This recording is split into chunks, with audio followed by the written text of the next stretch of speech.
sueño vivir en esta gran ciudad. La esencia de Santa Cruz sos vos.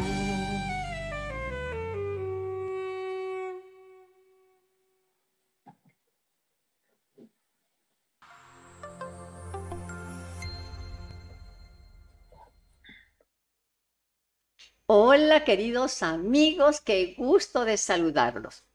Soy Sarita Mancilla, secretaria de Cultura y Turismo del municipio de Santa Cruz de la Sierra, Bolivia, y con el alcalde Johnny Fernández creamos este podcast para llegar a ustedes, queridos amigos, siempre, pero siempre con todas las mejores y buenas noticias que podamos darles, porque sí las tenemos en este municipio que tanto queremos.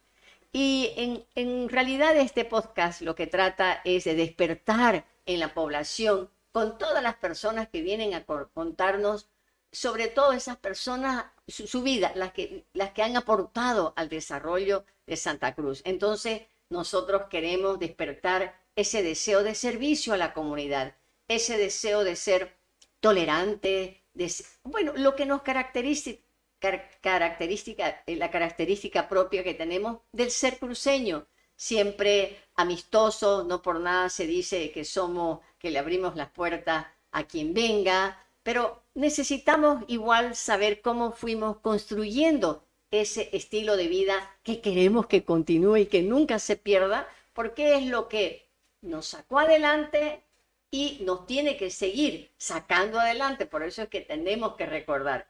Y para eso tenemos ahora un invitado muy especial que es Edgar Lora. Les voy a leer brevísimamente aquí su hoja de vida porque él nos va a contar cómo era, de dónde vino y qué hizo, el bien que hizo, sobre todo cuando está relacionado a la educación, porque la educación es lo único que saca adelante a un país, porque estamos hablando del desarrollo del ser humano, esa parte que es el que actúa en una ciudad. Bueno, Edgar Lora Gumiel nació en Comarapa, es educador, escritor, novelista y pedagogo. Fue director de Asuntos Culturales de la Casa de la Cultura, fue oficial mayor de Cultura de la Alcaldía, es gestor cultural, difusor de la lectura y promotor de las artes en Bolivia. Es el autor del texto de secundaria Literatura y Comunicación. Representó al país en seminarios y conferencias internacionales. Digo, ¿representó? No, sigue representando. Es autor de varios trabajos de investigación sobre educación, comunicación y cultura. Todo lo que necesitamos. Así que presten atención, queridos amigos. Esto se queda grabado para que ustedes lo puedan volver a escuchar y reescuchar, mostrarlo tal vez en los colegios, esta charla que tenemos aquí del profesor Edgar Lora Gumiel. Bienvenido. A ver, queridos amigos, lo recibimos con un aplauso. Es que estamos muy contentos, querido Edgar, sobre todo cuando venís de por allá, de Comarapa, tan bella esa zona. Así que te dejo la palabra, contales desde tu infancia, tu familia y todo eso porque yo sé que todo eso donde uno nace, la familia, esa fortaleza, es lo que le da la fuerza para seguir adelante. Así es, Sarita. Yo nací en Comarapa, que hasta hoy se lo considera el paraíso perdido. O sea, un lugar, un valle hermoso, preciosísimo, lleno de montañas azules, un valle fecundo, fértil, donde da todo, ¿no? En cuanto a frutas, legumbres, hortalizas, todo lo que se planta nace en Comarapa. Y yo en el himno que escribí para el pueblo digo, es la olla y el maná de Bolivia. Qué lindo. Porque el rato que Comarapa o la provincia de Caballero para Santa Cruz y para Bolivia. ¿En serio? La comida viene de allá, por eso que no hay tanto bloqueo y ni tanto paro, porque es un paraíso que alimenta la ciudad. Yo nací en ese entorno paradisiaco, bucólico, ¿no es cierto? Encantador, que es un sueño vivir a mi edad, sobre todo ahí. El clima. Un río, un clima fabuloso y el río que era prácticamente una fantasía para nosotros los niños, que nacíamos y nos íbamos a tirar al río, ¿no? Qué hermoso. Mis padres, los dos, eran chuquisaqueños. Mi madre de Sucre y mi padre de Sucre. por algunas razones de tipo político, mi padre fue a parar a Valle Grande y la llevó a mi madre. Entonces tuve dos hermanos chuquisaqueños que ya han muerto, ¿no? Y dos hermanos que nacieron en Valle Grande. Uno también ha muerto y queda otro que ha nacido en Valle Grande, que es Oscar, que está viviendo acá con nosotros. Y yo ya nací en Comarapa, porque de Valle Grande lo volvieron a perseguir a mi papá, políticamente hablando, y tuvo que huir a Comarapa. Y en Comarapa encontró el lugar ideal para establecer y crear a la familia. Entonces, en un lugar así donde no había luz eléctrica en 1952, mi madre utilizaba la luz de la vela. Y la noche era encantadora porque nos invitaba a la lectura. Y mi madre leía desde las recetas, el vademecum que viene en los remedios, Sí, el almanaque Bristol, así es. todo lo que tenía letras, mi mamá se lo devoraba. Y teníamos también una biblioteca de los grandes clásicos de la literatura española, rusa, ¿no es cierto? Y que yo todavía no tenía acceso a esos libros, pero me encantaba olerlos, agarrarlos, mirarlos, y cómo los cuidaba mi mamá, cómo los adoraba mi mamá, ¿no? Edición Thor, edición Villiquen, hasta que aparecieron las revistas, Sarita, las revistas que todavía existen, las de Tribilín, el Charrito de Oro, el Santo, el Enmascarado de Plata, toda la producción de Walt Disney, y también Vidas Ilustres, Vidas Célebres, que venían, la revista Duda, y mi madre se ponía a leer en voz alta como quien leía un cuentito, y era mi interés de querer saber cómo leía y dónde leía. Y aprovechó ese interés de ella y me enseñó a leer a los 4 años, ¿no? Tuve la suerte de tener una madre con una didáctica, con una pedagogía, y ella se aferró en la soledad del pueblo, en la noche oscura y a veces llena de viento del pueblo, se aferró a la lectura. Y eso nos transmitió a todos. De tal manera que en determinado momento de nuestra juventud era obligatorio leer en mi casa. El que no leía no cenaba. Entonces ella distribuía los libros y anotaba dónde nos habíamos quedado para continuar al día siguiente. Y eso se hizo un hábito, eso se hizo una costumbre, ¿no? Entonces yo estuve rodeado de aves, de plantas, de paisajes, de animales. Y hasta ahora no puedo vivir sin eso, ¿no? De belleza. Me sueño con las montañas, me sueño con el río, y tengo muy presente a todos mis amigos de la infancia. Soy muy amiguero y he logrado felizmente conservar amigos desde la infancia en todas las etapas de mi vida. Los de la escuela, los de colegio, los de la normal, los de mis trabajos. He logrado mantener siempre una relación con todos mis amigos. Y también le debo al espíritu acogedor de mi madre. No teníamos mucho dinero, casi no lo teníamos prácticamente, pero en mi casa nunca faltó un pan, un plátano para los amigos. Y éramos 4 hermanos hombres y una mujer. Entonces los 4 varones andábamos rodeados de amigos y llevábamos a la casa a los amigos. Y había té o café o comida para todos. Yo no sé cómo lo hacía mi madre, esa olla mágica de la que habla García Márquez, ¿no es cierto?, de la señora Iguarán, que multiplicaba los panes para los comensales invitados. Magia. Magia, la magia de sacar los conejitos. La magia del amor. Así es. Así es. Ese fue mi ambiente de... Hermoso.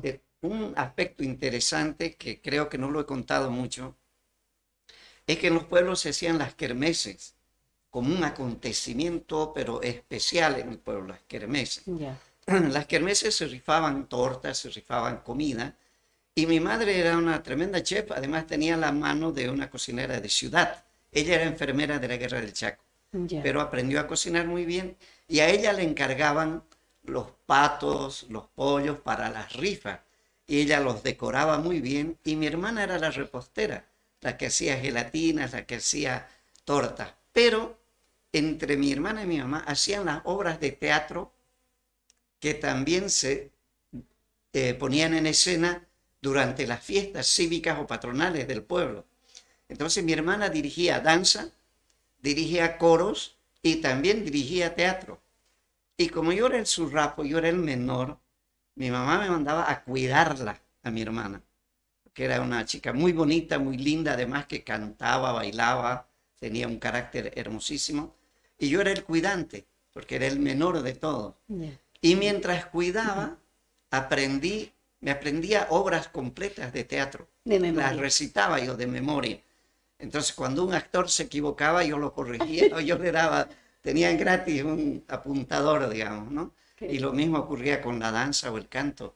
Me crié en ese ambiente de arte, de cultura, donde había mucho que leer y mucho que hacer y ver, porque mi hermana contribuía en ese aspecto, era la señorita Betty Lora, la artista, cantaba en el templo, era la cantante oficial de la iglesia, cantaba en latín, cantaba en castellano, tenía una voz angelical, ¿no? Y además, como te digo, fue profesora de música de la escuela y del colegio. Todo eso Claro. lo viví en el pueblo. Como dicen, es demasiado. Demasiado. Demasiado lo que tenías, abundante, esa es la palabra, más Así bien, es. en abundancia te fuiste, naciste rodeado de la belleza. Y algo que se me viene a la cabeza, queridos amigos, estamos entrevistando a Edgar Lora Gumiel. Él es educador, escritor, novelista y pedagogo, una persona reconocidísima aquí en el municipio de Santa Cruz de la Sierra y también departamento y Bolivia, reconocido. Y ha dicho algo muy importante de su crianza, y es que tu mamá los mantenía permanentemente, ya veo, ocupados en lo que ella bien sabía hacer, que era fomentar la lectura, si era, como decís, el teatro, todo lo que sea relacionado al teatro, al arte, a la cultura. Y es lo que decimos de los chicos, simplemente hay que buscarles oficio para que los chicos estén ocupados. No solamente, no es suficiente ir al colegio, sino ver qué pueden hacer después del colegio, ya sea deporte o hacer alguna actividad cultural, aprendan un instrumento musical, una danza, lo que sea, pero mantenerlos ocupados. Tanto es así que ni les afectaba, como también yo vengo de esa época, donde la corriente eléctrica no había en Comarapa, pero tampoco había en Santa Cruz en los años 50, 60, era punta de vela y de las lamparitas, ¿no? Lamparitas, sí. Y de las lamparitas. Entonces, Los mecheros. ¿no? Los mecheros. Los mecheros. Así que apenas hemos comenzado con su historia de vida, pero estamos yendo esa base que tenía, pero tan fuerte, como dice, raíces tan profundas, como me imagino un roble enorme, muy frondoso, y ahí te fuiste criando. Bueno, seguí contándonos, Edgar. Un detalle interesante que ahora se lo voy a contar a usted y a su audiencia, Ya, y que ha llamado la atención y que muchas veces me preguntan, ya. es por qué soy tan hablador, Ah, por bueno. qué hablo tanto. Y en realidad yo he vivido de la palabra. Ah, O sea, desde un comienzo lindo. amé la palabra, ¿no? La palabra cantada, la palabra recitada, la palabra hablada. Siempre me encantó, me gustó, pero también lo traigo de mi madre. Mi madre hablaba muy bonito, muy lindo. Qué Yo me quedaba Instruida, escuchándola como instruida. hablaba. Claro. Hablaba rápido y un lenguaje fino. Pero la anécdota es que ella no quería por ningún motivo que nosotros, sus hijos, aprendamos el lenguaje comarapeño. Todos los chicos de los valles hablan de diferente manera, ¿no? Y yo de ocultas, en la relación con mis amigos, fui asimilando, me volví un experto hasta ahora. Yo hablo con un comarapeño neto y le entiendo y hablo de igual a igual, porque no se me ha olvidado una sola palabra de las variaciones, ¿no?, que tiene el lenguaje vallegrandino, comarapeño, samanipateño. Y luego me fui a estudiar a Cochabamba, entonces aprendí muy bien el lenguaje también cochabambino, que tiene bastante de quechua, y me vengo a Santa Cruz y aprendí muy bien todas las palabras camba. Entonces lo que me preguntan es, ¿por qué cambio tanto mi registro de hablar? Entro al aula universitaria Ay, qué y interesante. hablo académicamente. Me encuentro con un comarapeño y le hablo a los comarapeños. Me encuentro con un cochabambino y le hablo a los cochabambinos. He tenido esa suerte de beber muchos lenguajes y eso me ha dado una fluidez, me ha dado una riqueza de ideas, de conceptos y de manejo de la palabra, ¿no? Eso, para los que tenían esa pregunta, les va a ayudar a comprender de que supe asimilar todas las voces que están registradas en el maldito hippie comunista. a raíz de eso, Claudia Vaca, que la conoce Sí, bien, sí. dice, ¿cómo ha logrado tantas voces? ¿De dónde ha sacado tantas voces? Y es por eso, porque tuve esos espacios para educarme, para formarme. Claro, sobre todo una memoria, ¿no?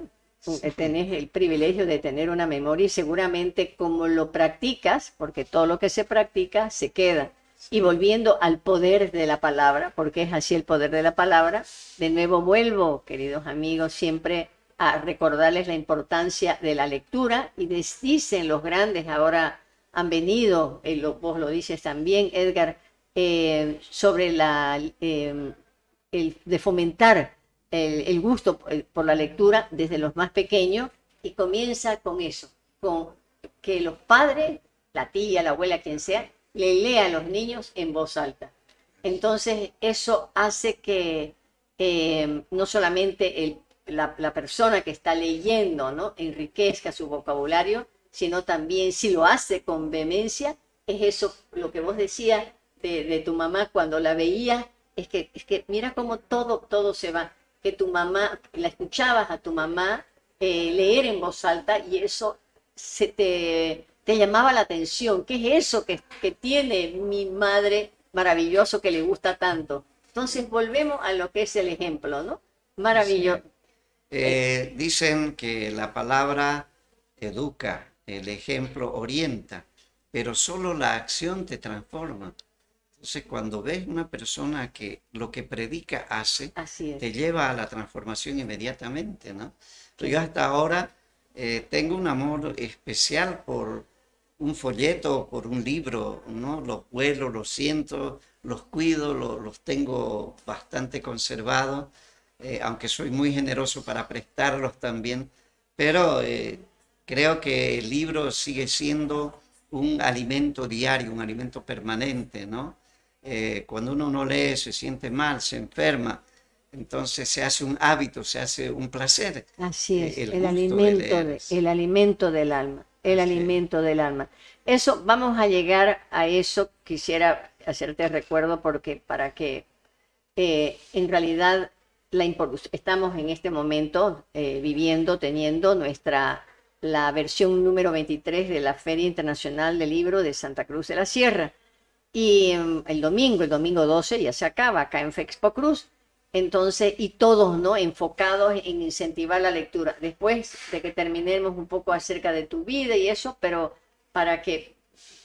porque quién mejor que nadie lo has visto, como dices, esa riqueza tan grande que uno adquiere al leer y sobre todo compañeros, en fin, tantas cosas que se dice de los libros, que digas unas palabras. Pero seguí con tu vida, esa hermosa que estuviste rodeado de la belleza natural y física de los libros. Hay otro factor que creo que es necesario también, así como referencia de vida. Yo nací asmático y un asma fuerte, un asma cruel, ¿no? Tanto es así que yo estuve en terapia intensiva por asma muchísimas veces, pero un asma violenta, fuerte, ¿no? Probablemente era el polvo del pueblo o que el hecho de que siempre había duraznos en flor, higos en flor, y todo eso me generaba el asma en el pueblo, un asma terrible. Y eso hacía que yo no pueda participar de ir al río todos los días, porque el agua era muy fría. No podía participar de montar a caballo o salir a correr por la playa o quedarme jugando fulbito o fútbol en las calles. Entonces yo me recluía en la puerta de mi casa, bien abrigado, bien encolchado y con el libro en la mano. Entonces mis compañeros pasaban con sus bicicletas, con sus ruedas, jugando fulbito, y yo me escapaba, ¿sabes? Que me escapaba porque ya no podía soportar la silla y la frazada y la cobija. Entonces volvía a la reta de mi mamá, que ¿cómo has hecho eso, no? Y nuevamente libro, y nuevamente libro. Entonces el libro fue mi refugio, mi compañero, mi amigo, que me protegía de todo lo demás. Y adquirí una habilidad que aparece en varias biografías de otras personas, que yo les contaba lo que leía a mis amigos. Entonces hacían una rueda en la puerta de mi casa, se sentaban en troncos o en piedras o en la patilla que llamaban antes, una patilla de adobe, y me decían, ¿qué estás leyendo ahora? Tal cosa, contanos. Y yo les contaba lo que estaba leyendo. pero aumentado, ¿no? Claro, Corregido, a tu ¿no? manera. A mi manera les hacía soñar. Y vea que esa habilidad de ser un cuentacuentos, Así es. cuentanovela, Ajá, me sirvió mucho cuando llegué a ser profesor, claro. porque yo les contaba varias obras a mis alumnos y los hacía desear. Salían con las ganas de buscar el libro y de leer. No era una trampa, Ajá. pero yo sabía cuál era mi herramienta. Contar el libro de tal manera que les despertaba las ganas de leerlo, Qué ¿no? hermoso. Y eso lo adquirí de niño. Seguro. Yo me vengaba, así como ellos eran tremendos para jugar fútbol, o para correr, o para montar a caballo, Vos yo era eras bueno tremendo para contar para contar. y de sentaditos, cosa Ah. que no me exigía gran esfuerzo. Así es. Pero fue gracias al asma. Entonces, yo veo ahora que cuando una persona le sabe dar la vuelta a una dificultad, a un Sí, problema, a una así es. enfermedad, la convierte en su aliada. En este caso, para mí, la soledad del pueblo, la belleza del pueblo, el carisma de mi madre, más mi enfermedad, me sirvieron para formarme. Fue suficiente. Sí. Fue suficiente. Así. Qué hermoso. Luego vino la etapa de colegio, Sarita, que fue muy dura, muy triste, porque en el pueblo solo teníamos hasta segundo de secundaria. Llegamos a segundo de secundaria, no había más. Y mis padres no tenían recursos para mandarme a estudiar a otra parte. Ya. Tuve que hacer unas gestiones con otros amigos que ya se habían ido a la ciudad.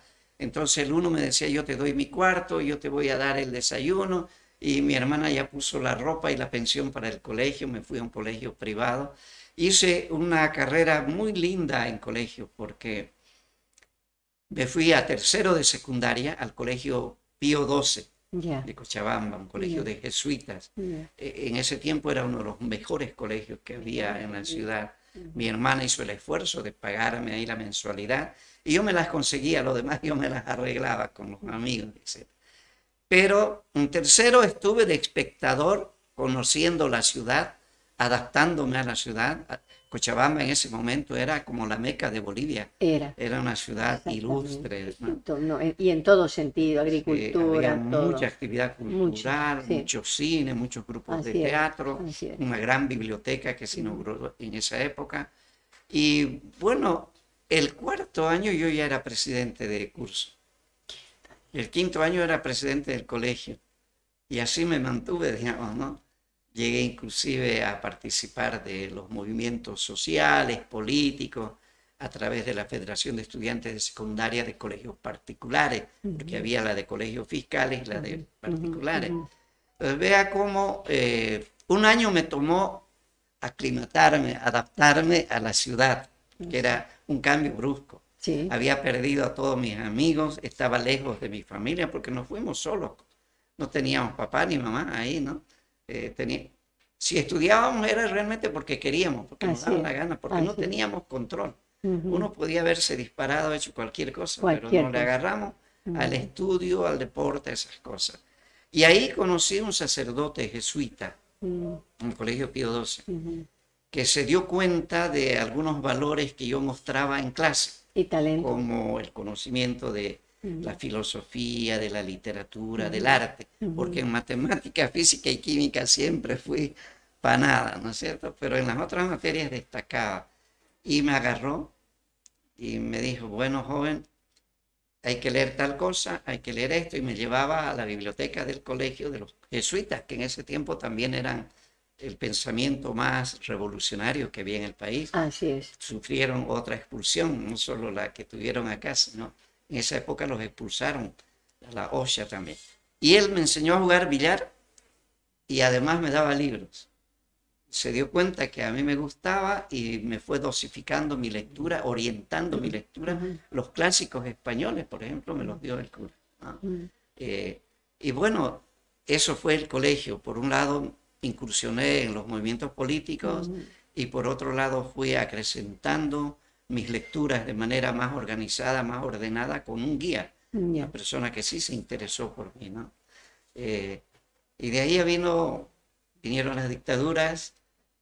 ¿Años? ¿Qué año? Que solo ¿70? ¿Cómo? ¿Años 70? En los 70. Ya.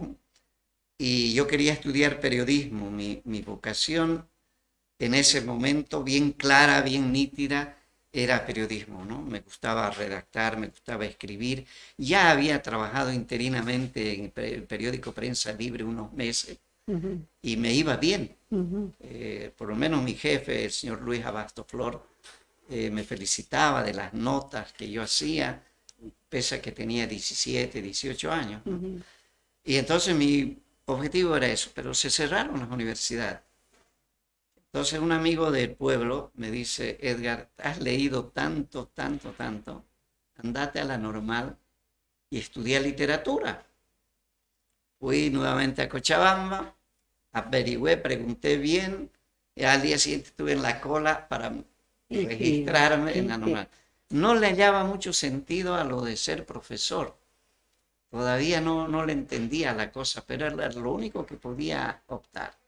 No perdiste el tiempo, más No o menos perdí así, tiempo, lógico. no. No sé, se te cerraba una puerta y vos abrías otra. Hay que Y aprovechar. exactamente, y lo hacía exactamente. Lo importante era estar gestando, haciendo, eso Haciendo, noto. sí. Sí. Y ya en el ejercicio de la carrera, en el desarrollo de los 4 años de estudio, fui dando gracias a la vida porque dije, he elegido lo que me gusta. Qué maravilla. Porque primero me hice un gran amigo de mis compañeros, nos ayudábamos entre todos, pero habían algunas cosas que mis compañeros flaqueaban y yo tenía mucha habilidad didáctica, por ejemplo, de clase, cómo elaborar un tema de clase. Y luego vinieron las prácticas docentes. En la Normal había que hacer una cosa de 100 horas de práctica docente, ir al aula y dar una hora de clase en un colegio, otra hora en otro colegio y nos calificaban, ¿no? Y de acuerdo a ese promedio merecíamos el título o no, era reprobado. Y a mí me fue muy bien y me di cuenta ahí que realmente me gustaba entrar a clase. Era como seguramente se siente un jugador cuando entra al estadio y mira la tribuna llena y la hinchada lo aplaude. Yo entraba al aula así y me encantaba mirar el rostro de los alumnos. ¿No? Y lo irradiabas también, porque eso es importante, ¿no? Cuando se nota el tiro, cuando alguien disfruta lo que hace, irradia y contagia esa emoción, lo mismo que el contagio que producía tu mamá en todos ustedes cuando leía. ¿Qué estará leyendo tan hermoso? Yo quiero saber de eso. Cuando hacía la lectura onomatopeica de El perro de Tribilín, Pluto, el perro de Mickey, mi mamá decía, wow, wow, wow. Entonces yo quería saber dónde decía wow, wow, por qué ladraba el perro y por qué mi madre podía ladrar, digamos, dónde estaba. Y ella me decía, aquí dice wow, wow, wow. ¿No? La onomatopeya, que ella lo hacía tan gracioso, me despertaba las ganas de descubrir en qué lugar estaba el guau guau. El guau guau, mira cómo de eso te acordás. Entonces fíjese que en la Normal fue intensa, porque yo ya había leído harto y estaba en literatura. Entonces teníamos literatura alemana, literatura griega, literatura inglesa, literatura escandinava, así. Todas las literaturas las estudiábamos, literatura española a fondo, y catedráticos para cada literatura. Gaby Vallejo ha sido mi profesora. Mi profesora. Y me ha escrito hace poco, me dice, Edgar, tus éxitos, tus logros, lo siento como si fuera tu madre. Y en realidad han sido así. Adolfo Cáceres Romero, ¿no? El gran escritor boliviano, ha sido mi maestro. Oscar Usín, etcétera, una serie de escritores de renombre con premios internacionales se refugiaron en la Normal también porque los educadores. Claro, porque la universidad estaba cerrada y ellos eran profesionales. Por suerte no los habían votado fuera porque casi todos los intelectuales estaban en el exilio. Entonces tuve la suerte de que en la Normal tuvimos los mejores docentes de literatura y nos exigían duro y fuerte. Entonces, por decirle, si en literatura alemana habría que leer a Goethe, yo ya lo había leído, algo, sin mucho criterio tal vez, pero lo que hacía ya en la Normal era repasar, revisar, actualizarme, ¿no? Pero ya la lectura básica la tenía, ¿no? Por decirle El Quijote, la Divina Comedia, esas obras que eran las clásicas, y yo ya tenía una base. Me adelanté, digamos, me ayudó muchísimo. De ahí que pude dedicarme más a la pedagogía y a la didáctica, que fue en última instancia lo que me fue tan útil para ejercer mi profesión. Yo venía entrenado. Venías entrenando. Yo sabía lo que hacía. Como decir, ya estabas entrenado para jugar en las ligas mayores. Ya venías entrenándote. Mire, para ponerle un ejemplo, cuando el hermano José Antonio Rojo del Colegio Marista de Comarapa me dice, Edgar, quiero llevarte a Santa Cruz para profesor de literatura del Colegio Marista. Yo no tenía idea de lo que era el Colegio Marista. Y le digo, vamos, estaba yo casadito con una hija y sin plata. Entonces le digo, bueno, hermano, vámonos, porque en el pueblo no había muchas posibilidades, ni de cultura, ni de actividades, ni de aula. Entonces decidí venir a Santa Cruz. Pero me dice, Edgar, te advierto una cosa. En el colegio han votado ya 2 profesores de literatura. No quiero que seas el tercero. Si vas es para quedarte, que no te hagan votar los alumnos. Me lo dijo claramente. Y yo dije, ¿cómo serán esos alumnos que hacen votar profesores, no? Y me vine un tanto gallito, altanero, y dije, bueno, a mí no me votan. Necesito el trabajo, necesito dar de comer a mi familia, me estoy yendo a una ciudad que no conozco bien, por lo tanto tengo que hacerlo lo mejor que se pueda. Pero yo pensaba en términos de enseñanza, de contenido, de dominio de la materia, explicar bien, pensaba en eso. Pero no pensé en indisciplina, ¿cierto? En bulla, en algarabía, que venía de la idiosincrasia del cruceño, lo que estabas diciendo hace un momento. Una cosa es enseñar en un aula cochabambina y otra cosa es enseñar en un aula cruceña, donde habían 40 cambas en cada curso, alegres, dicharacheros, extrovertidos, haciendo chistes, haciendo bromas, Claro, que no era mala crianza. Simplemente era su manera de ser. Su manera de ser. Entonces, a ver, ¿quién quiere cantar? Escuché uno que estaba cantando. Seguí, a ver, canta para todo. Te logra. Hablábamos de Oriente Petrolero, de Blooming, de sexo, de lo que querían, y a ellos les metía un libro. Este libro habla también de este tema, así que leámoslo. Este poeta habla de tal tema, escuchémoslo. Te los metiste en el bolsillo. Mire, no tuve que pelear contra ellos, porque me aceptaron, me recibieron y me consideraron desde que llegué su amigo. Yo sé. Amigo, y hasta ahora, confidente, digamos. así hasta ahora hablan flores. Queridos amigos, quiero aquí contarles que estamos con Edgar Lora Gumiel para que te tomes un traguito de café con un poquito de agua, porque nuestra charla es intensa y como ustedes ven, él se emociona, Edgar, porque es un apasionado por la educación. Vamos a ponerle lo que engloba todo.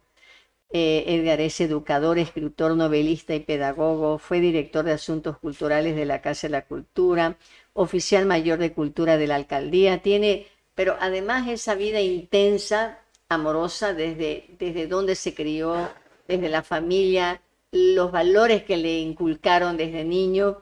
Él es autor del texto de secundaria, literatura y comunicación, representó al país en seminarios y conferencias internacionales, y autor de varios trabajos de investigación sobre educación, comunicación y cultura. Tenemos una persona de lujo y esta charla queda aquí en el podcast para que ustedes puedan también, sobre todo, mostrarla a sus alumnos, a personas que desean tener, como dije al comienzo del podcast, de poder contagiar,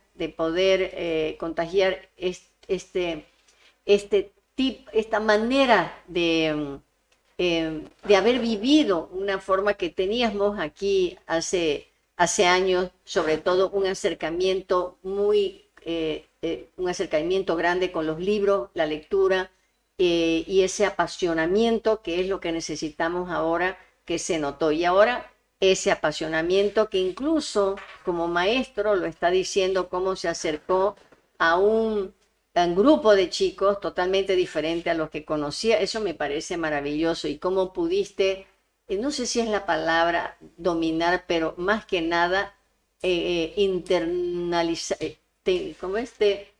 Adecuarme, ¿no? Te adecuaste exactamente a esa manera de ser y de conquistarlos, porque creo que estamos hablando eso, de conquistar a nuestros estudiantes, aquellos que están elevándose cada momento para después seguir ese paseo por la vida solos, ¿no? Entonces Edgar Lora pudo ayudar a muchos niños porque cuando hablan en el Colegio Marista de Edgar Lora lo recuerdan, pero así con muchísimo cariño. Así que seguí entonces, estabas en las aulas. Sí, pero también fui docente del Colegio José Malqui. Ya. Y algunos de los José Malqui me reclaman que no hablo de ella. Era un colegio nocturno, Sarita, que cuando yo llegué siempre me ha tocado empezar muchas cosas. Cuando estaban empezando, ahí llegué yo, ¿no? Entonces era a trabajar el doble. El Colegio José Malqui estaba empezando como Movimiento Fe y Alegría, en el momento que yo llego, y era colegio nocturno. Por lo tanto, yo veía las dos caras de la moneda. Un colegio marista con una infraestructura increíble, biblioteca, teatro, salas de estudio, etcétera, etcétera. Niños bien alimentados, que tomaban desayuno, que iban bien vestidos, cuidados de todo, que los recogían en movilidades. Y en el José Malqui era nocturno, tenía la mayoría, no todos, pero la mayoría de los chicos eran trabajadores, albañiles, cobradores de micros, mecánicos, algunos inclusive mayorcitos. Lo he dicho en otra entrevista, Eduardo Killer, por ejemplo, ha sido mi alumno. No me Eduardo digas, Killer el bibliotecario de la Morita. En el Malqui, y él siempre me dice, profe, usted me hizo amar los libros, digamos, ¿no? Tal. Pero en el Malqui hacíamos maravillas los profesores. Teníamos un equipo con una vocación tremenda, dirigidos por Edith Villarruel, por Pablo Rojas, por el profesor José Santos, y logramos hacer un colegio hermosísimo, un colegio nocturno bueno, que lo pusimos al nivel del Colegio José Malqui de la mañana y de la tarde, siendo un colegio nocturno, ¿cierto? Porque los hacíamos competir a los chicos de la noche con los de la mañana o los de la tarde y estaban al mismo nivel, siendo que teníamos menos horas de clase. Y lo que cuento como anécdota es que no todo el colegio estaba iluminado. La cancha de básquet de fulbito no tenía luces y nos íbamos a jugar de noche ahí, solo con el ruido de la pelota, donde sonaba la pelota corríamos todos, ¿no?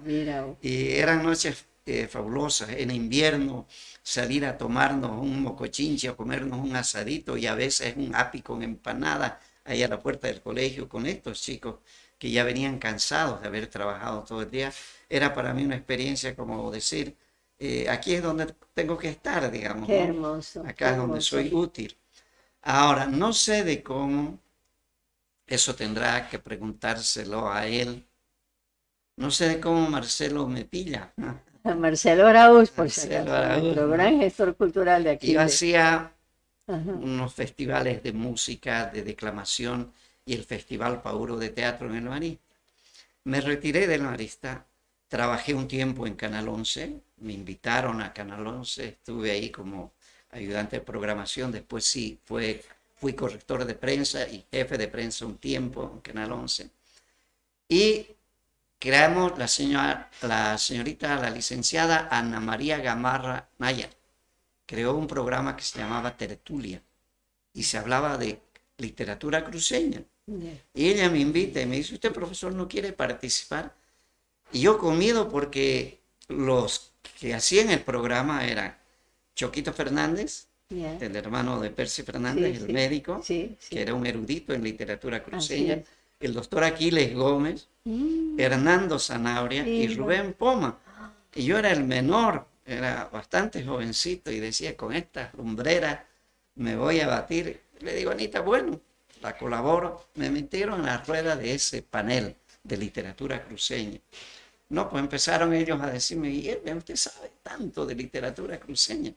Le digo, si quería ser profesor en Santa Cruz, he tenido que leer toda la literatura cruceña que había en ese tiempo para entrar al aula con autores cruceños. Claro. ¿No es cierto? Descubrí la literatura cruceña. Entonces, cuando me pusieron en el panel, yo tenía una información tremenda de la literatura cruceña, pero a diferencia de ellos, que eran buenos lectores, yo tenía técnicas y herramientas para interpretar lo que había leído. Entonces hacía yo un análisis de cada autor. Desmenuzaba y lo aproximaba un poco más rápido y mejor al público, como ¿no? dice, lo leías entre líneas, Lo ¿no? leía así, Exactamente, un gran época, lector, bueno, momento. leías entre líneas y además como educador también, o sea, captabas lo que no estaba escrito. Bello, bello, me parece fabuloso. Creo que eso fue, no sé, se lo he preguntado varias veces, pero solo me responde con una sonrisa. ¿Quién? Marcelo. Marcelo, de cómo... No, Marcelo pues tenía, es como se dicen, ese tacto, esa sensibilidad para reconocer quién podría ser su gran colaborador. Era un hombre que genuinamente llevaba el arte y la cultura, lleva en el alma, entonces no debe haber sido... Además, yo creo otra cosa que siempre les digo, uno cree que nadie lo ve, pero así como ven lo bueno, lo malo que se hace, también se ve, aunque sea de manera silenciosa. No hay tales que se hacen nada a escondidas, podríamos decir. Todo se ve, solamente que uno no se da cuenta que la gente se está observando. Te observa, somos un pueblo y eso nos hace, como dice, la voz del pueblo es la voz de Dios, ese dicho, ¿no? Y es porque sin darnos cuenta somos observadores, y estoy plenamente seguro que Marcelo te identificó por todas esas razones que ya en charlas, en algún momento debe haber escuchado de vos. Sí, ajá, seguro. Que iba al Festival Pauro.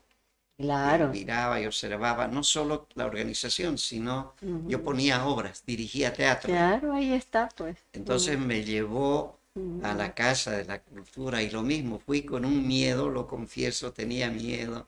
Es ahí cuando te puso como director de asuntos culturales. Director de asuntos. Yo entré con Marcelo. Trabajé un tiempo con él. ¿Qué año eso? 1984, 85. Sí. Yeah. Y tuve unos años con Marcelo y después estuve con Cecilia. En el mismo cargo, no me cambiaron. Entonces te quedaste unos 8 o 10 años por lo menos. 8 años. Sí. Sí. Terminé como director de la biblioteca porque me atreví a dar declaraciones en la prensa y a escribir algo sobre que se mantenga la autonomía de la Casa de la Cultura, ¿no? Entonces, pero fue difícil. Me aconsejaron, me dijeron, Edgar, es problemático, es muy delicado el asunto. Y con mucha pena me hicieron la carta de retiro. Tengo todavía la carta donde me dicen las razones. Y cuando se municipalizó, sí. En el 95. El 95. Entonces ese tiempo aprendí de Marcelo muchísimo. En todo, en la gestión, en no cansarse, en amar a esta tierra, en amar su identidad cultural. O sea, yo aprendí de Marcelo todo. Mi escuela, mi posgrado, mi maestría la hice con Marcelo y con Cecilia, porque Cecilia también ama esta tierra entrañablemente y además es una líder. Cecilia trabaja rápido, trabaja ordenadamente, sabe qué cosas hacer, es una ejecutiva. Una gran gestora cultural. Y bueno, a mí que no me faltaban pies, corría atrás de ellos y ejecutaba lo que se había programado y también ponía mis propias ideas. Habían varios programas que eran... Yo los había originado, yo los había pensado y ellos buscaban los fondos porque la Casa de la Cultura en esa época vivía pidiendo aquí, pidiendo allá, solicitando de un lado, de otro lado. Difícil era, ¿no? Era muy difícil, o sea, mantenerla, ¿no? Sí. O sea, digo yo, una pena que se haya, no sé, municipalizado, pero creo que ya era difícil mantenerla, ¿no? Algo así, ¿puede ser? Muy difícil. Entonces, ¿estuvo bien haberlo hecho, digo? Desde el punto de vista económico le dio seguridad, le dio estabilidad, le dio solvencia económica. Así digamos, es, ¿no? Hay que mirar el lado bueno, ¿no? Sí, no en la cantidad que se necesita, pero había lo suficiente para mantener algunos programas y algunos proyectos. Y para algunas cosas, Marcelo y Cecilia trotaban, caminaban, tocaban puertas y conseguían. Yo era el que gastaba la plata, digamos. Ellos la buscaban, la conseguían. Hacía lo divertido. El directorio y yo ya trajimos al ballet de Cuba con la señora María Alonso, por ejemplo, ¿no? Trajimos el ballet del Teatro Colón de Buenos Aires con Chandal, con uno de los artistas más grandes. Le Qué trajo al época. balcón, Teatro del Galpón. Qué época. Se hacían jornadas de lectura, se hizo una imprenta, se hizo un centro de comunicación, una editorial completa, Bueno, y las bibliotecas, ¿no? bibliotecas, el Festival Sombrero de Sao, Así etcétera, es. ¿no? Había una actividad, No, intensa. algunos lo llaman como la época de Época oro, de ¿no? oro. De oro. Así, además el inicio, pues, ¿no? Sí, Fue el inicio porque no teníamos nada de eso antes, ¿no es verdad? sí. Era el momento exacto, por eso le digo, yo aparecía en los lugares y en las instituciones que estaban empezando y bueno, había Todas que... las instituciones, ¿no? De Sí. aquella época, estamos hablando de estaba con- 1960, entonces, a partir de 60, 70 y empieza, es como a florecer. A raíz del 11% podría ser que había plata en Santa Cruz, Claro. movimiento económico, Cordecruz, y empieza a surgir. Por eso, considerar que, querido Edgar, que Santa Cruz, el municipio de Santa Cruz, a pesar de que estamos cumpliendo 400 años este año de nuestra traslación, ¿es una ciudad joven? En el desarrollo cultural creo que estamos ya de 15 años, ¿no? Me encanta eso. Es una quinceañera, porque es desbordante.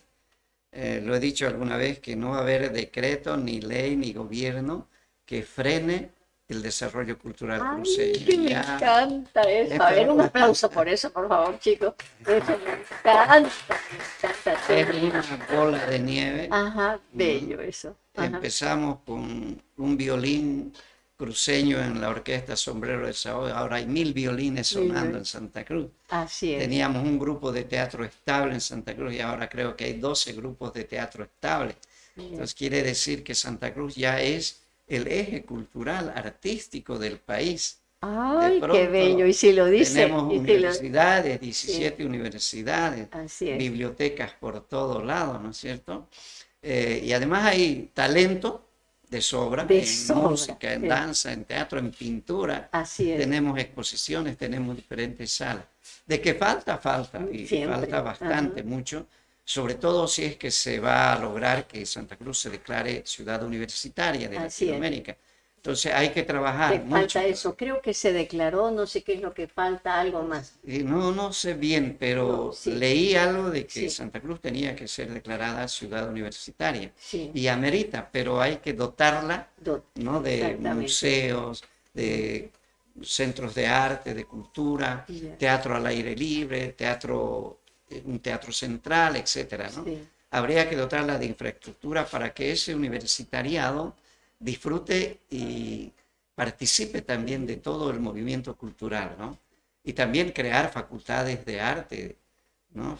Como Ahora dije. están aisladas, la de teatro por allá, la de pintura por allá, pero habría que crear una Y facultad. muy debilitada, ¿no? Por ejemplo, la escuela de arte, no la escuela, la carrera de arte de la Gabriela René Moreno en la calle Joane, el lugar donde tiene las clases, así es así lamentable en el estado que se Se encuentra, ¿no? está cayendo. Cayéndose, pedazos, sí. es decir, y trabajando como te hablo, con las, o sea, todos Sí. rotos, las paredes, techo, pero están ahí, por lo menos el espacio, y los chicos están ahí aferrados a lo que les agrada, porque eso es pasión, ¿no?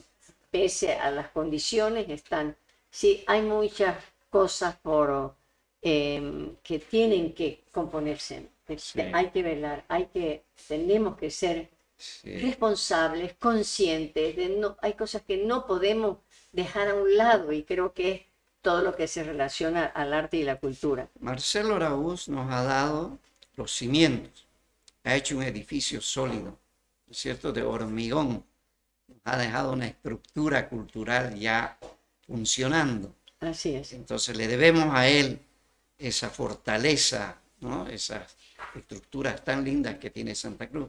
Pero Así es. nosotros tenemos que poner ahora los vidrios, la mano de obra fina, etcétera, etcétera. Y es una tarea que no se puede aflojar, Sí. no se puede regatear.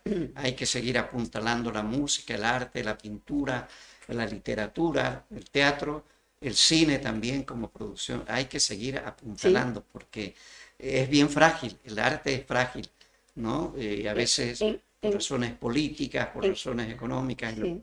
¿Y cuando decís frágil, cómo visualizas esa fragilidad?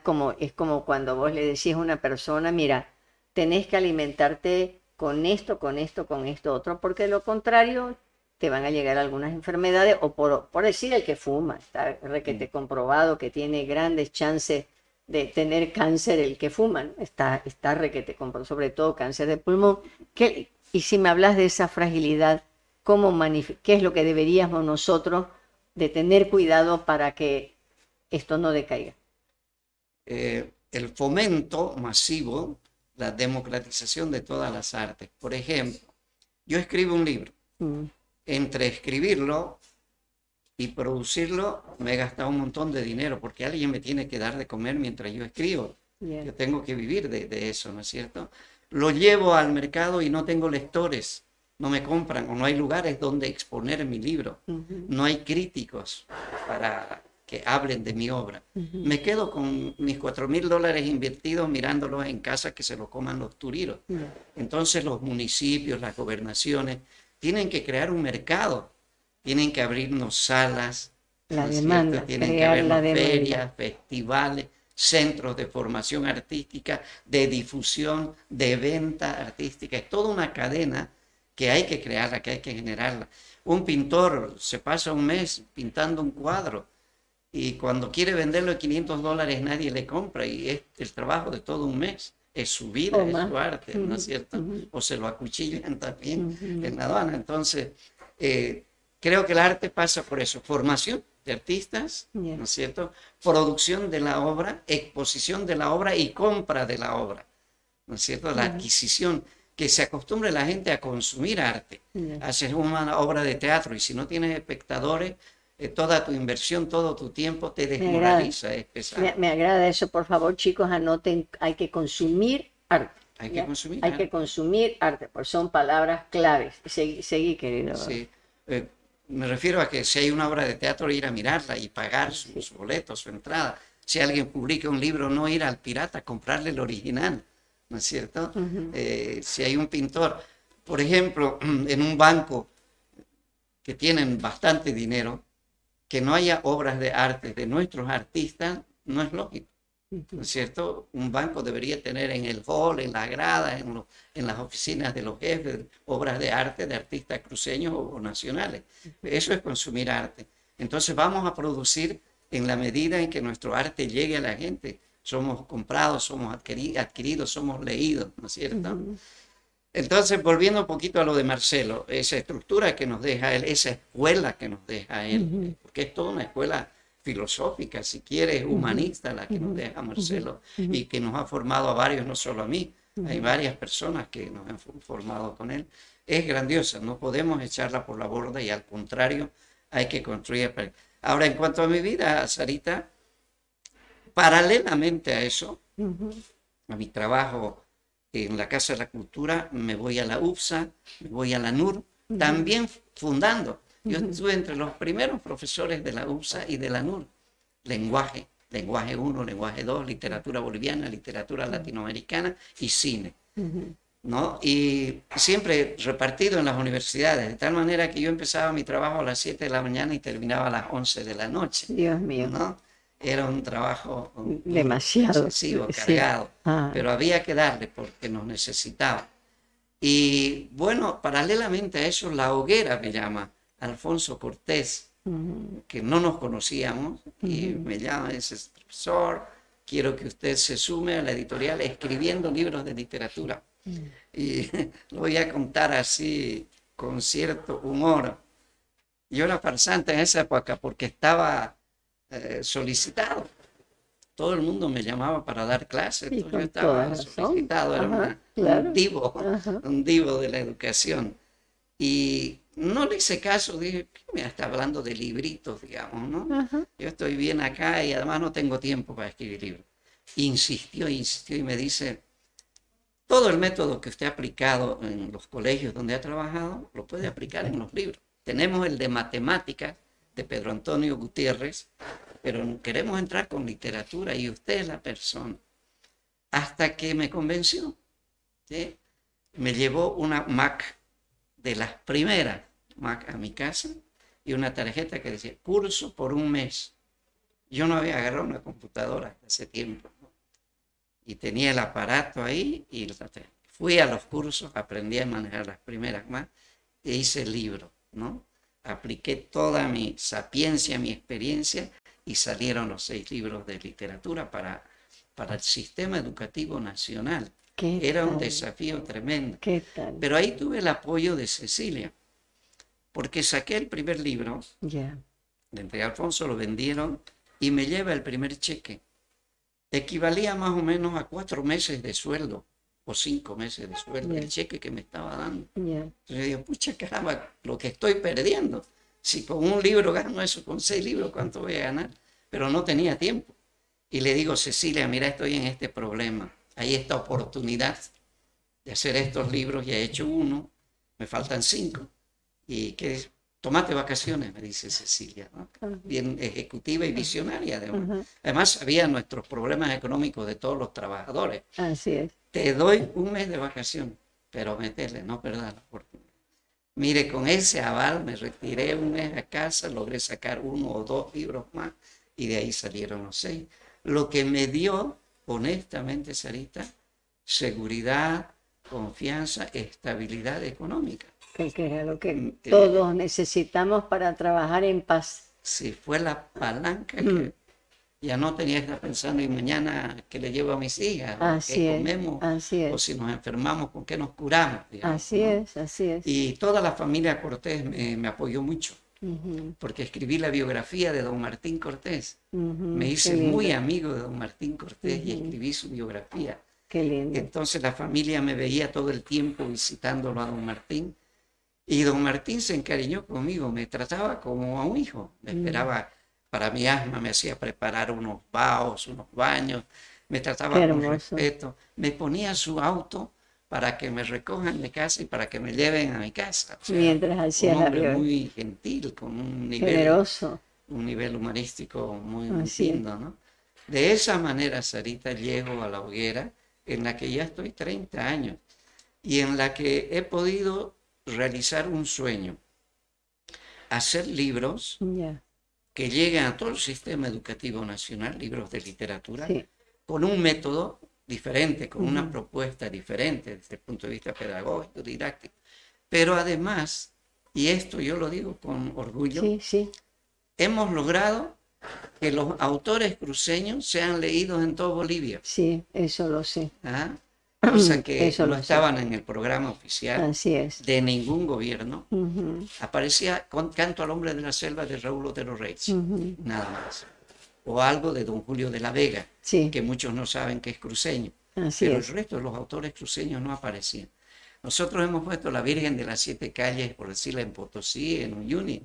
Hemos puesto a los autores cruceños en todo el sistema educativo nacional, gracias a estos textos que los ha publicado la hoguera.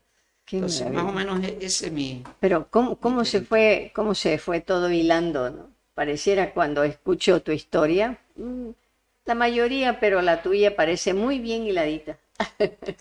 Como que cada cosa, una cosa llevaba a la otra, y así sucesivamente, y parece imparable, porque, o sea, este tiempo es nada para que escuchar, queridos amigos, la historia de Edgar Lora Gumiel, pero no es más que historia, es un ejemplo de vida. Porque lo que hacemos aquí nosotros en este podcast es justamente darles ejemplos de vidas de personas que conozcan que Santa Cruz no se hizo de la noche a la mañana, que fue a base de gente que realmente supo trabajar para construir la ciudad que todos queremos, que no se acaba tampoco, y que tenemos muchísimo todavía, sobre todo eso, ya que tenemos la feria del libro, promocionar los libros, la lectura, el gusto por la lectura. Ya ven las ventajas, lo que es que una persona lea, es que los padres lean a los más pequeños en voz alta para que le entusiasme por la lectura. Y bueno, eso más que nada, queridos amigos, acá ha sido un placer tener a Edgar Lora Gumiel, saber un poquito. Me ha encantado escuchar tus recomendaciones también, y eso la vamos a aplicar aquí para la Secretaría de Cultura. ¿Algo más que quisieras decirnos, Edgar, antes de despedirnos? De repente un mensaje, o qué ves, ¿Cómo te puedo decir? Me encantaría preguntarte, yo la miro las cosas con esperanza, ¿no? Que no hay un sustituto al trabajo duro que es lo que vos has tenido. Mira, me decías de 7 de la mañana hasta 11 de la noche. Es que pareciera que no existe un sustituto a la dedicación, a la pasión, lo que uno le pone. Entonces, no sé, todo lo que has dicho está excelente. Yo nomás te pido algo más que nos digas, que nos ilumines. Ya sabemos eso de que vamos, ¿qué fue lo que anotaste aquí? Consumir arte, eso de consumir arte, y eso creo que son cosas que tenemos que tener aquí en la cabeza todos para a darnos cuenta, a veces, y creo que no, muchas veces, Edgar, no sé si estás conmigo en esto, yo siento que las personas no hacen las cosas que debieran hacer, pero porque no lo saben, porque nadie se los ha dicho. ¿Puede ser eso cierto? Ocurre. Siempre hay que abrirle la ventana para que miren el paisaje. Si la ventana está cerrada, todo está oscuro, ¿no? Y la cultura te abre esa ventana. Entonces, el consejo que me pides, que aunque no me gusta dar consejos, es que tenemos que equilibrar el desarrollo material con el desarrollo cultural y el espiritual. A mayor desarrollo material, tecnológico, cibernético, industrial, económico, hay que sumarle inmediatamente el desarrollo artístico, el desarrollo cultural, más libros, más bibliotecas, más museos, más universidades, mejores colegios, etcétera, para lograr un equilibrio en la sociedad. No solo de pan vive el hombre, sino también de lo espiritual. Y el arte nos conduce a elevar la calidad de vida. No queremos corrupción en el país, hagamos arte. No queremos enfermedades en el país, hagamos arte. Queremos construir una sociedad más justa, más equilibrada, hagamos arte y hagamos cultura. Y en esa labor nos comprometemos todos. Ahí está, mejor imposible, mejor imposible. Bueno, y qué lindo que hayas recordado a Marcelo. A Marcelo todavía no lo hemos tenido aquí en el podcast. De seguro que lo vamos a tener, contarles también y contarte, Edgar, que uno de nuestros grandes deseos era visibilizar la vida de Marcelo Araúz. Así que ya está, o sea, el proceso, si quieres, para entender, de una persona contratada para que le escriba su historia de vida y quede la historia de Marcelo Araúz en un libro para que lo recuerden, así como recordamos a Hernando Sanabria y grandes personalidades. Marcelo sigue siendo un representante del arte y la cultura, es un gran protagonista, Marcelo. Entonces eso nos da tranquilidad, él la está contando, relatando, y además es tan importante porque va a quedar plasmado un registro. Exactamente, y es importante registrar, sobre todo con la persona que lo vivió, no que cuenten, ¿no? Así es. Le decía a Danica, a Esteban y a Cristian, les prometí unos álbumes, ¿se acuerdan? Sí. Unos archivos. Ya los tienen los que van a editar el libro de Marcelo. Así que ustedes van a tener que esperar, porque pero han ido a casa, ya los han llevado. Miren, pues aquí ya habían ido a rebuscarle ahí a su casa toda la información. Que van a contar con un material real, fidedigno, porque es registro de la prensa de muchos años. Así es. Entonces, ya lo tienen ellos. Eso es maravilloso, es lo que tenemos que hacer, lo mismo que de la Casa de la Cultura, la verdad, registrar todo lo que se ha hecho aquí en Santa Cruz, ¿no? Sí, sí. Pues, no, yo la verdad que me quedaría preguntando, pero que no vaya a ser la última vez, y cuando tengas alguna novedad, algo interesante o algo que quiero que sepa la ciudadanía, tenemos que acompañar este crecimiento.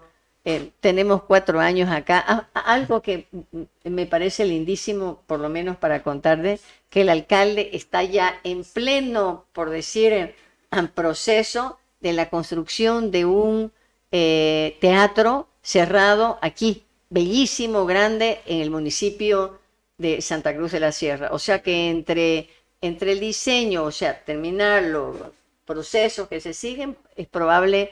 O sea, ojalá que esté para el finales del 23.